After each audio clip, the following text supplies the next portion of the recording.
السلام علیکم ورحمۃ اللہ وبرکاتہ۔ امید ہے آپ سب خیریت سے ہوں گے۔ آج ہم پڑھیں گے مشکوٰۃ المصابیح کے چیپٹر ایمان کے ابواب، حدیث نمبر 11۔ بسم اللہ الرحمن الرحیم۔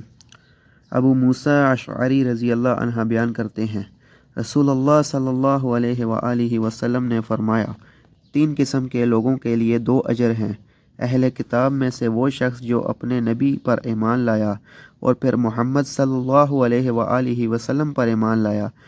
مملوک غلام جب وہ اللہ کا حق ادا کرے اور اپنے مالکوں کا بھی حق ادا کرے، اور ایک وہ شخص جس کے پاس کوئی لونڈی ہو، وہ اس سے ہم بستری کرتا ہو، پس وہ اسے آداب سکھائے اور اچھی طرح مؤدب بنائے، اس کو بہترین زیور تعلیم سے آراستہ کرے، پھر اس کو آزاد کر دے اور اس کے بعد اس سے شادی کر لے تو اس کے لیے 2 اجر ہیں۔ یہ ہے اس حدیث کا ریفرنس نمبر۔ اگر آپ کو ویڈیو پسند آئی ہو تو ویڈیو کو لائک، کمنٹ اور شیئر کر کے صدقہ جاریہ میں اپنا حصہ ضرور شامل کریں۔ ملتے ہیں اگلی ویڈیو میں۔ اللہ حافظ۔